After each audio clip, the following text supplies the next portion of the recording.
Aleluia. Glória a Jesus. Louvado seja o nome do Senhor. Eu queria dizer para a igreja que eu poderia muito bem, pela própria inspiração de Deus, pregar a palavra do Senhor no livro tema, no versículo tema que foi lido aqui, que é o livro do profeta Isaías 33, verso 3. Mas o Senhor me inspirou com um tema muito precioso, de suma importância para a nossa vida, levando em consideração que os dias são maus, e levando em consideração que nada pode sustentar um crente de forma que Deus se agrade, a não ser pelo conhecimento que esse crente tenha do seu Deus. Ninguém ficará de pé, ninguém ficará firme até o grande dia, se não conhecer o seu Deus intimamente, de forma que esse conhecimento leve ao relacionamento. Então é necessário o conhecimento de Deus para que a gente venha ficar firme, e não só firme, para que a gente venha levantar os caídos. E eu queria falar nessa noite a respeito de um tema que tem por tema o nome e a temática Conhecendo Mais a Pessoa de Jesus. Eu quero falar sobre isso, conhecendo mais a pessoa de Jesus. E eu queria começar essa mensagem dizendo o seguinte: para conhecer Jesus, temos que conhecer a obra da criação, temos que conhecer a obra de Cristo e temos que conhecer essa obra em nós. Em primeiro lugar, eu quero dizer aqui que quando nós lemos o texto de Gênesis, lá no comecinho, para você entender, se necessidade de fazer isso, quando nós vamos lançar o texto de Gênesis 1, na criação, Gênesis 2, a criação, Gênesis 3, a queda, nós observamos que a partir da queda, de Gênesis 3 a Gênesis 6, naquele período do capítulo 3, 4 e 5, até chegar ao 6, nós vimos que a humanidade por si só se destrói a si mesma. O homem por si só destrói a si mesmo e aos seus semelhantes. O homem destrói a si próprio, o homem destrói o seu semelhante, o homem destrói a natureza, o homem destrói tudo. O homem é um destruidor da obra de Deus, salvo quando esse homem está na posição que o Senhor requer. Então nós observamos que a humanidade se corrompeu. Agora, o que tem a ver isso com o conhecimento de Jesus? Você vai entender um pouquinho mais para frente. O homem se corrompe e vem o dilúvio.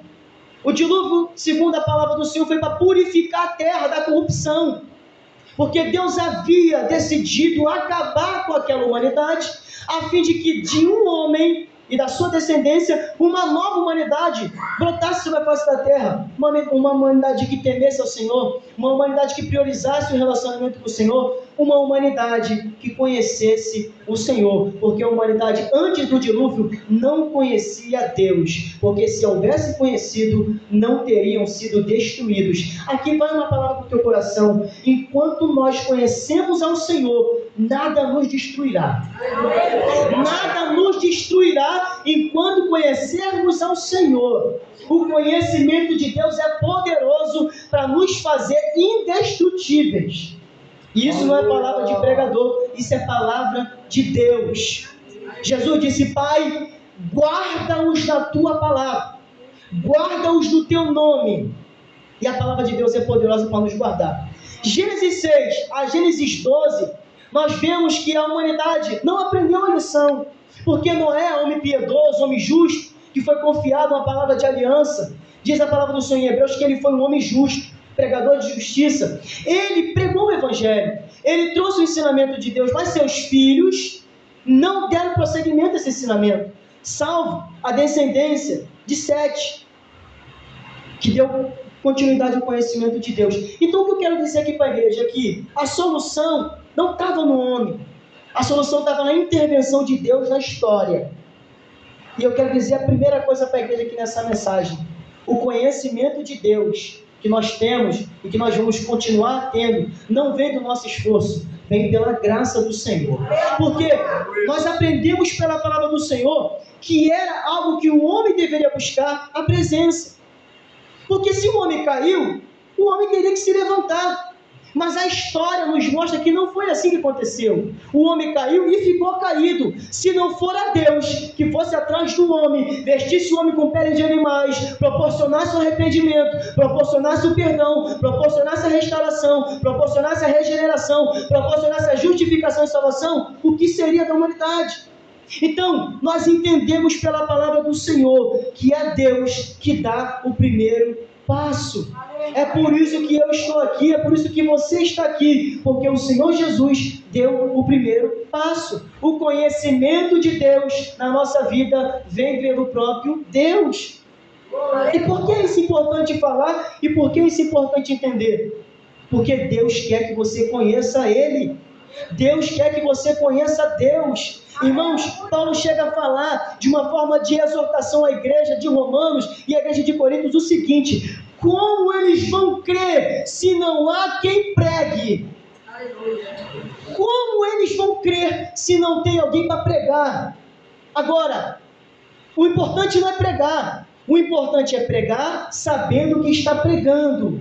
O importante é pregar sabendo o nome de quem está falando. O importante é pregar sabendo o que está falando. Então, nessa noite, o apelo de Deus na campanha Clama-me, responder-te-ei é o seguinte: me conheça, para que você tenha autoridade em falar da minha palavra. Me conheça, para que você tenha autoridade de falar no meu nome. Me conheça, para que você venha ter autoridade de ser um mensageiro das boas novas. O que nós temos visto no cenário, nos púlpitos, são pessoas que não conhecem Deus, mas querem falar no nome de Deus. Não conhecem a obra de Deus, mas querem falar da obra de Deus. Não têm intimidade com Deus, mas querem ser boca de Deus. Estes não são pessoas levantadas por Deus. Porque os que foram levantados por Deus crescem no conhecimento do seu Deus. Crescem no conhecimento do seu Deus. Em Josué capítulo 24, eu anotei aqui, olha só que coisa interessante.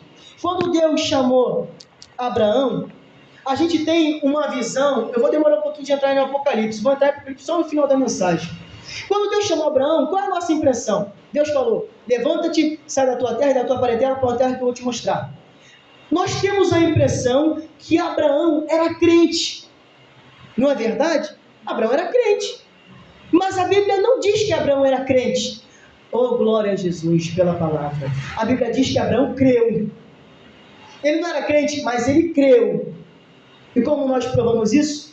Josué 24:2 diz que na terra em que Abraão habitava, na casa que Abraão habitava, a família que Abraão pertencia era idólatra. Olha o que diz a palavra do Senhor, Josué 24:2. Então Josué disse ao todo o povo assim diz o Senhor Deus de Israel: além do rio, aonde habitava antigamente vossos pais, terá pai de Abraão e pai de Anoã, e serviam a outros deuses. O pai de Abraão, a família de Abraão e até mesmo o próprio Abraão serviam a outros deuses. Foi necessário o Senhor falar: Abraão, sai da tua terra, sai da tua parentela, sai deste ambiente, porque eu me revelo a você e te faço promessa. Foi assim na minha vida, foi assim na sua vida. É assim na nossa vida. O primeiro passo do conhecimento vem pelo Senhor. É Ele que propõe o conhecimento, é Ele que te cativa, é Ele que te faz se apaixonar, é Ele que te faz amá-lo, é Ele que te faz desejá-lo. Agora, mérito de Abraão? Não, mérito de Deus. Mas ele correspondeu às expectativas do Senhor. O apelo de Deus para essa geração, para mim e para você, é que nós correspondamos às suas expectativas. E pregador, qual é a expectativa de Deus? Que você o conheça, que você se relacione, que você tenha intimidade, que você fale o nome do seu Deus sem titubear e sem duvidar. Enquanto estava em casa, tomado pelo Espírito Santo, eu lembrei de um texto, eu lembrei de um homem que é magnífico. Elias o Tisbita. 1 Reis 17, versículo 1 e versículo 2 diz: Elias, o tisbita dos moradores de Gileade, se apresentou a Acabe e disse: assim diz o Senhor, não haverá chuva e nem orvalho, senão segundo a minha palavra. Irmãos, para aquele homem falar isso, ele conhecia Deus, conhecia a palavra de Deus, conhecia o poder de Deus, conhecia as coisas de Deus. Pelo conhecimento de Deus. Então a terra que Abraão estava era uma terra idólatra, sua família era idólatra, mas Deus o chamou. É assim na minha vida. Meu pai não era crente, minha mãe não era crente, mas ele me chamou e me deu a oportunidade de ser crente. Glória a Deus. Segundo, o Senhor se revela. O Senhor se revela. Uma experiência fantástica, uma lição tremenda para a nossa vida é o contato de Deus com Moisés. Olha que coisa interessante, nós admiramos tanto Moisés, nós pregamos tanto com gosto de falar de Moisés, é um homem excepcional. Mas Moisés só conheceu a Deus porque Deus se revelou a ele. Moisés só conheceu a benignidade, a misericórdia do Senhor, a qual ele se apoiava, a qual ele se deleitava, porque Deus foi até Moisés. Moisés estava no Sinai, apacentando as ovelhas de seu sogro, num dia normal de cuidar das ovelhas. Aí o Senhor se apresenta a Moisés, manifesta a sua glória a Moisés, chama Moisés 2 vezes pelo nome. Moisés olha, se admira e fica com medo, e Deus fala: Moisés, eu sou o Deus de Abraão, de Isaac e de Jacó. Tira a sandália dos teus pés, porque a terra é santa.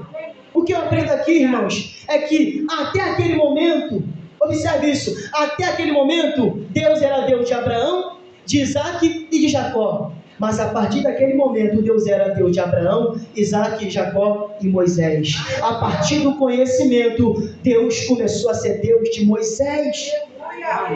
O conhecimento nos dá a autoridade de sermos feitos filhos de Deus. O conhecimento nos dá legalidade no mundo espiritual de invocar promessas, de invocar milagres, de invocar maravilhas da parte de Deus. Como eu vou orar pelo enfermo se eu não conheço o poder de cura do meu Deus? Como eu vou proclamar liberdade ao cativo se eu não conheço o poder libertador do meu Deus? Como eu vou orar pelo impossível na vida de alguém que está vivendo um fracasso, uma tragédia, se eu não crer no impossível da mão do meu Deus? Paulo e Barnabé, em Antioquia da Pisídia, Atos capítulo 14, diz a palavra do Senhor que Paulo e Barnabé passou. Tinha um homem paralítico, tinha um homem que estava doente, um homem que estava derrotado na sua doença, e Paulo passava pregando, e Paulo observou pelo Espírito Santo que aquele homem cria. Deus revelou, ele crê, Paulo. Sabe o que Paulo fez? Depois você lá em casa, Paulo virou e falou assim: pelo poder do nome de Jesus, seja curado. E aquele homem foi curado. Quando os gregos viram o milagre, chegaram para Paulo e para Barnabé e quiseram fazer eles deuses. Sabe o que Paulo falou? Meus irmãos, nós somos homens, nós somos igual a vocês. É por isso que nós estamos pregando o evangelho, porque este homem está de pé curado pelo poder do nome de Jesus. Paulo pregava um Deus que ele conhecia. A voz de Deus para essa congregação nessa noite é: me conheça e me faça conhecido. Me conheça e pregue o meu nome. Me conheça e levante sua voz como voz de trombeta. Deus se revelou a Moisés. Agora, mais um segredo que a gente aprende é que a revelação de Deus, nós queremos conhecer mais a Jesus. Mas eu estava ali falando com Deus enquanto as irmãs estavam aqui no movimento, no mover. Eu falei assim: Senhor, a gente é audacioso. Observe, eu quero fazer você refletir. A gente é audacioso quando pede para Deus o sobrenatural. Mas você já parou para pensar que se Deus te der, você não suporta? Se Deus te der o que você pede, você não suporta. Se Deus te der que você veja anjo, você não suporta. Se Deus te der que você veja a glória dele, a graça dele na tua vida, você não suporta. Por quê? Porque o nosso corpo é corruptível, a nossa mente é limitada, a gente não compreende como convém, não ora como convém, não entendemos as coisas do alto porque somos da terra, mas pelo Espírito Santo, a cada dia, no processo de santificação, no processo de libertação, o Espírito capacita a gente para compreender as obras do nosso Deus. Até o dia que a trombeta vai tocar, os mortos ressuscitarão primeiro, os que estiverem vivos subirão em arrebatamento para se encontrar com o nosso Deus. Êxodo 6. Moisés está lá no Egito, falando com o faraó. Deus diz algo maravilhoso. Irmão, vamos respeitar o tempo de Deus na nossa vida. É difícil, dói, machuca, e faz a gente chorar, mas temos que respeitar. Deus disse para Moisés, anotei aqui, Êxodo 6:3.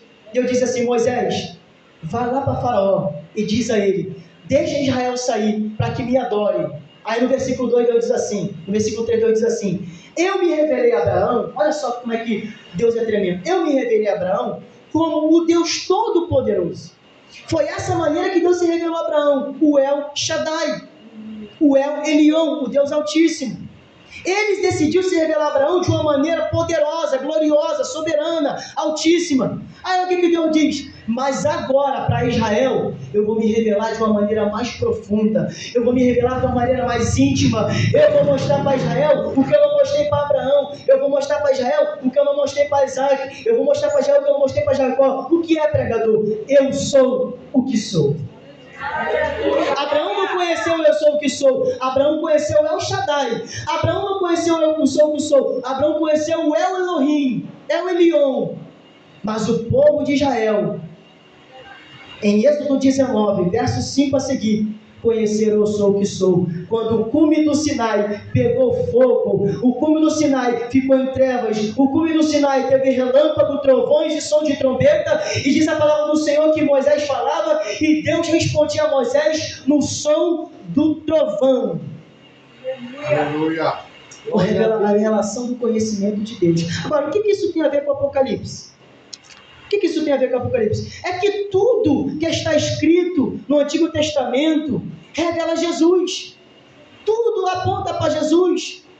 O mar vermelho aberto aponta para Jesus. Coluna de fogo, coluna de nuvem aponta para Jesus. O maná aponta para Jesus. Água da rocha aponta para Jesus. O cordeiro morto em Êxodo 12, a qual seu sangue foi passado nos umbrais, nos vergões, aponta para Jesus. Tudo aponta para Jesus. Jesus estava dizendo para a geração dos israelitas: eu quero ser conhecido. Quero que vocês me conheçam e transfira esse conhecimento. Irmãos, o propósito de Deus para Israel era usar Israel como uma igreja para salvar as nações. Isso aconteceu, mas não como Deus queria, porque em Israel tinha egípcio, em Israel tinha moabita, em Israel tinha aqueles que eram de outras nações que se convertiam e viravam como se fossem judeus. O propósito de Deus, diz lá em Isaías, era que Israel fosse luz para as nações. Mas agora, qual é o método de Deus para fazer Israel ser luz das nações? Conhecimento da lei, conhecimento da palavra, conhecimento de Deus. E aqui eu anotei uma parte muito triste, porque Deus censura o povo. Deus censura o povo. Deus fala para o povo. Isaías 1:3, Deus fala para o povo através do ministério de Isaías: o boi conhece seu possuidor, o gado conhece a sua manjedoura, mas o meu povo não me conhece. A maior frustração de Deus é olhar para um crente e ver que esse crente não conhece a Ele. Por quê? Ele não se revela? Não, porque não busca.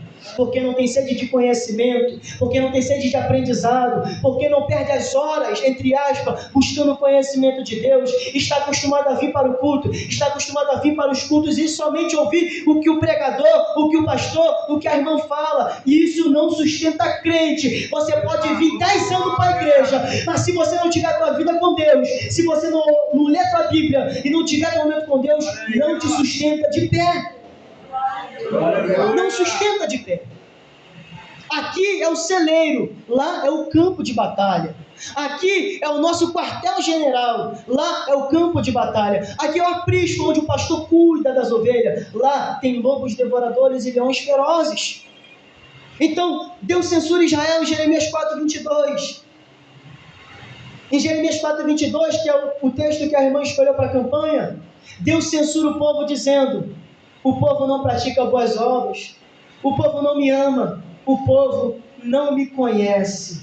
Irmãos, de toda a Bíblia você vai ver que a maior censura de Deus para com Israel, que era a igreja do Antigo Testamento, é a falta do conhecimento. E Deus chega a falar que a causa da derrota, a causa do fracasso, a causa do cativeiro seria pela falta do conhecimento. Então nessa noite, Deus me usa aqui como um pequeno vaso nas suas mãos para dizer para você: conheça o seu Deus, apaixone-se pelo seu Deus, busque conhecimento pelo seu Deus. Conheça Deus, busque o conhecimento de Deus, para que você venha ter autoridade para pregar. Para se alguém perguntar para você, Paulo diz, Pedro diz: quando fores inquiridos a respeito da vossa fé, estai prontos para responder com mansidão, com diligência e com prudência aqueles que vos perguntam, aqueles que vos questionam. Segunda carta, se me falha a memória, de Pedro. O apóstolo Pedro, meu pastor, estava sendo questionado pelos judeus: aonde está a sua vinda? Aonde está a promessa da sua vinda? E Pedro falou assim: não tardará, porque a primeira destruição foi pelas águas, mas a segunda será pelo fogo. A terra está reservada para o fogo na segunda vinda do Senhor. Pedro foi inquirido, Pedro foi questionado, Paulo foi questionado. Diante dos governadores de Félix, Paulo foi questionado. Diante do sinédrio judaico, Paulo foi questionado. Diante dos romanos, Paulo foi questionado. O que diferenciava aqueles homens é que aqueles homens estavam prontos para responder todo o questionamento à luz da palavra, à luz do texto, à luz do conhecimento. Respondiam e não só respondiam, demonstravam que aquilo era verdade. Mas um pouquinho à frente, entrando no texto, em Apocalipse, capítulo 1, verso 1, o que diz a palavra do Senhor? Revelação de Jesus Cristo, a qual Deus lhe deu para mostrar aos seus servos as coisas que brevemente devem acontecer. Primeiro, é uma revelação. O que é uma revelação? É aquilo que é tirado da escuridão, é aquilo que é tirado do oculto, é aquilo que é trago para a luz. O que está escrito aqui é para te fazer entender aquilo que os antigos não entenderam. É uma revelação. O que é uma revelação? É algo que você não conhece, é algo que você não tem entendimento. Este livro é uma revelação de Jesus Cristo que ele deu ao seu anjo para entregar a João. A fim de quê, igreja? Qual é o propósito dessa pregação nessa noite? É que você entenda a revelação de Deus e você viva pela revelação de Deus. Para mostrar ao seu servo as coisas que brevemente devem acontecer, a qual o Senhor enviou pelo seu anjo a João. Desde o princípio, Jesus tem sido representado por símbolos. E na sua encarnação, outra coisa que Deus falou comigo é que Jesus se encarnou não como Deus Todo-Poderoso na sua performance física. Não. Jesus se encarnou homem. Tinha fome, tinha sede, tinha sono, tinha cansaço, chorava, se entristecia, se angustiava, se irava. Ele se encarnou como homem. Os homens viram um homem, entretanto, era o Filho de Deus. Os homens olhavam para o homem, de rosto suado, de rosto queimado pelo sol, mas era o Filho de Deus. Agora, a história muda, porque João, quando diz no versículo 12, ele diz assim: e virei para ver quem falava comigo. E quando virei, vi 7 castiçais de ouro, e no meio dos 7 castiçais de ouro, um semelhante ao Filho de Homem. João, até esse momento, conheceu Jesus suado, conheceu Jesus homem, conheceu Jesus machucado, conheceu Jesus triste, angustiado. Mas aqui em Apocalipse 1, versículo 12 a seguir, não. Ele conheceu Jesus glorificado, num corpo de glória, na sua perfeita personalidade. Irmãos, o que João experimentou foi o conhecimento pleno da pessoa de Jesus. Eu sei que nos dias atuais ninguém quer conhecer Jesus. As pessoas querem conhecer as bênçãos de Jesus, mas nós queremos conhecer Jesus. Aleluia. Eu quero conhecer Jesus. Você tem que conhecer Jesus. E Jesus é descrito: e quando olhei, vi o Filho de Homem, vestido até os pés com uma roupa comprida, com cingido com seus peitos, com um cinto de ouro. Sua cabeça e cabelos eram brancos como a lã, seus olhos eram como chama de fogo, seus pés como bronze polido, e como sido refornado numa fornalha, e a sua voz como voz de muitas águas. A encarnação de Jesus não mostrou a sua divindade em forma plena, mas a revelação de Jesus mostrou a sua divindade em forma plena. Você serve ao Deus que você tem a descrição de quem Ele é. Você serve a um Deus que Ele deixou escrito quem Ele é, a forma que Ele é, a forma que Ele age, como Ele opera, como Ele fez, como Ele faz e como Ele fará. Nós não somos um povo que seguimos um Deus desconhecido. Nós somos um povo que seguimos um Deus que se revela a cada dia o seu conhecimento, para que a gente venha conhecê-lo e fazê-lo conhecido. Jesus, em João 17, versículo 13, revela o que é a eternidade. Depois que eu aprendi isso, acabou as coisas da terra. Eu não desejo coisas da terra? Claro que desejo. Mas depois que eu conheci João 17,3, eu aprendi que tem algo mais valioso. Em João 17,13, o Senhor Jesus diz assim: e a vida eterna é esta, que conheçam a Ti por Deus e a Jesus Cristo que enviaste. A vida eterna é conhecer Jesus pela eternidade. Glória a Deus. E a vida eterna começa aqui. Tem crente que está esperando morrer para viver a vida eterna. A vida eterna é aqui, irmãos. A vida eterna é agora. Eu sou um salvo para a eternidade. Você é uma salva para a eternidade. E a vida eterna é o que, pregador? Conhecer Jesus. Conhecer Jesus nesse tempo e no tempo vindouro. Conhecer Jesus na carne e no espírito. Conhecer Jesus e fazê-lo conhecido. Já partindo para o fim. Em Jeremias, eu anotei aqui, não anotei, mas me falei, irmão, Jeremias 9, 22 e 23, o Senhor diz algo tremendo, que bota a gente aqui, ó, lá embaixo. Deus diz assim para Jeremias, fala para o povo, fala para Israel, não se orgulhe, olha só que coisa linda, não se orgulhe o sábio na sua sabedoria, não se orgulhe o rico na sua riqueza, mas aquele que se atrever, aquele que ousar e se orgulhar, orgulho em me conhecer, orgulho em saber quem sou eu, orgulho em se conhecer a minha voz, orgulho em obedecer meu mandamento, orgulho em fazer minha vontade. Sabe qual era o orgulho do profeta Daniel? Conhecer o seu Deus ao ponto de dizer para Nabucodonosor: eu não vou me prostrar aos seus deuses.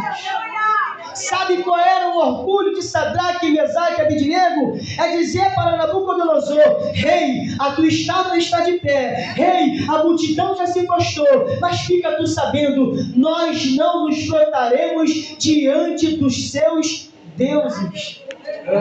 Eles conheciam Deus, e o conhecimento de Deus levou eles para a fornalha. Mas eu comecei essa mensagem dizendo que o conhecimento de Deus faz você o quê? Se você está ligado, faz o quê? Indestrutíveis.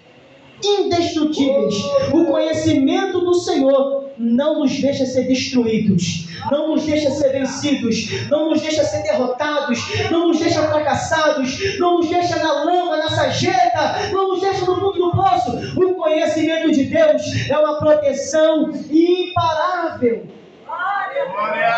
Aquele que se orgulha em me conhecer. E por fim, vou fechar a Bíblia. Para que conhecimento? Para que conhecimento? Para se soberbecer? Para dizer que conhece? Não. O conhecimento tem uma finalidade. O conhecimento é uma espada afiada. Para quê? Para representar Cristo no mundo.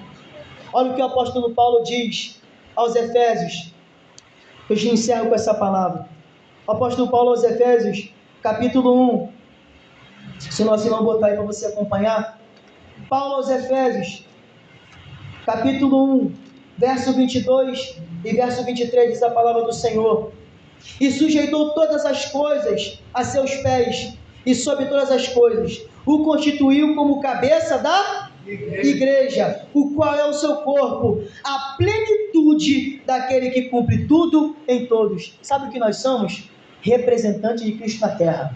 Ele é o cabeça no céu, nós somos o corpo na terra. Ele manda no céu, nós obedecemos na terra. A voz sai do céu e vem para a terra. A igreja é o veículo da voz de Deus. O conhecimento de Deus é para nos transformar. Igreja vencedora, igreja gloriosa, igreja vitoriosa, igreja imparável, igreja indestrutível. O conhecimento de Deus confiado a mim e a você é para te fazer igreja. Aleluia!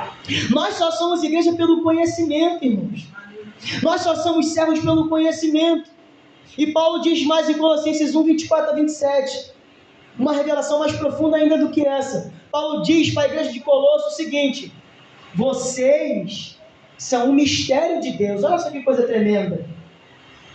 Crente gosta de mistério. O maior mistério somos nós.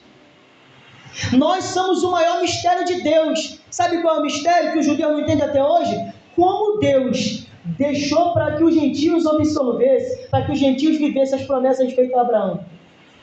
Nós somos o mistério de Deus, aonde Deus une oriental e ocidental, aonde Deus une negro e branco, aonde Deus une rico e pobre, aonde Deus une pessoas importantes e pessoas sem importância, em um só povo, e todos são iguais. O maior mistério da terra é a igreja. Por quê? Porque a igreja tem a palavra da salvação. Aleluia! Irmãos, o mistério que diabo não entende, demônio não entende, nem os anjos entendem, é que a nós foi confiada a palavra de salvação. A nós foi confiada a palavra da reconciliação. 2 Coríntios 2,5, Paulo diz que nós somos ministros da reconciliação. Era como se Deus por nós se reconciliasse com o mundo. Então nessa noite, o conhecimento de Jesus tem uma finalidade: te fazer igreja, te fazer representante de Deus, te fazer embaixador de Deus. Não é para me projetar, não é para me fazer grande, não, é para fazer o nome do Senhor grande, é para fazer o nome do Senhor projetado, é para que as nações conheçam o meu Deus. Mas para isso eu tenho que conhecer. Encerrando, Jeremias 33,3 diz assim: clama a mim, e responder-te-ei, e anunciar-te-ei. Será que anunciar não é fazer conhecido?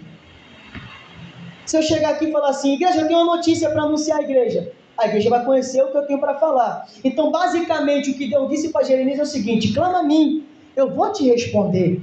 Você vai clamar, eu vou te responder. Você vai pedir, eu vou te dar. Você vai clamar e os meus ouvidos vão ouvir, os meus olhos vão enxergar e eu vou te responder. Não só te responder, vou te anunciar. Não só te anunciar, vou te revelar coisas grandes, coisas firmes que não conheces. O conhecimento de Deus é aquilo que você não sabe, é aquilo que você não viu, é aquilo que você não conhece. Eu não tenho medo de dizer que tem coisas que Deus vai revelar para mim e para você que ainda não revelou para ninguém. 2 Coríntios diz: aquilo que o olho não viu, ouvido não ouviu, não subiu ao coração nem ao entendimento do homem, é o que Deus tem preparado, reservado para os que o temem e para os que o buscam. Isaías 64 diz: Senhor, Isaías dizendo para o Senhor: Senhor, lembra-te como dantes agia no passado. Ele diz: ó, se fendesses o céu e descesse na terra. Aí ele fala no versículo 4, se não me falha a memória, ele diz assim: quando saías ao encontro daquele que te buscava e se alegrava em ti. Olha só que coisa linda. Isaías está falando assim: Senhor, lembra daquele tempo que o Senhor ia ao encontro daquele que te buscava e daquele que se alegrava em ti. É assim que age o Espírito Santo. Se você o buscar, se você se alegrar, Ele vai até você, te revela mistérios, te revela segredos. Em Daniel capítulo 2, versículo 22 diz: o Senhor revela mistérios e segredos. Então nessa noite, conheça Jesus mais um pouquinho. Não deixe sua Bíblia parada. Não deixe sua Bíblia enferrujada. Não deixe sua Bíblia empoeirada. Não se contente somente com as pregações do púlpito. Não se contente somente com as vindas ao culto. Busque conhecimento de Deus. Conheça o seu Deus, para que você o defenda, para que você julgue a causa do Senhor com justiça, para que você oriente o caído, para que você venha ter a autoridade que Paulo tinha, que os demônios disseram: eu sei quem é Jesus e sei também quem é Paulo, mas vós, quem sois? O demoniado falou para aqueles homens judeus: aleluia, eu conheço o Paulo, aleluia, conheço Jesus, mas vós quem sois? Vocês não sabem de nada. Então nessa noite, Deus me usa aqui com toda a humildade e carinho, como eu disse, com todo respeito e zelo, para fazer a igreja entender que o conhecimento de Deus é para nos fazer a igreja vencedora, triunfante e gloriosa. O conhecimento do Evangelho é para me fazer triunfante, vencedor e no final ser glorificado. Se coloque de pé nessa noite. Que o Senhor possa falar mais ao seu coração. Eu procurei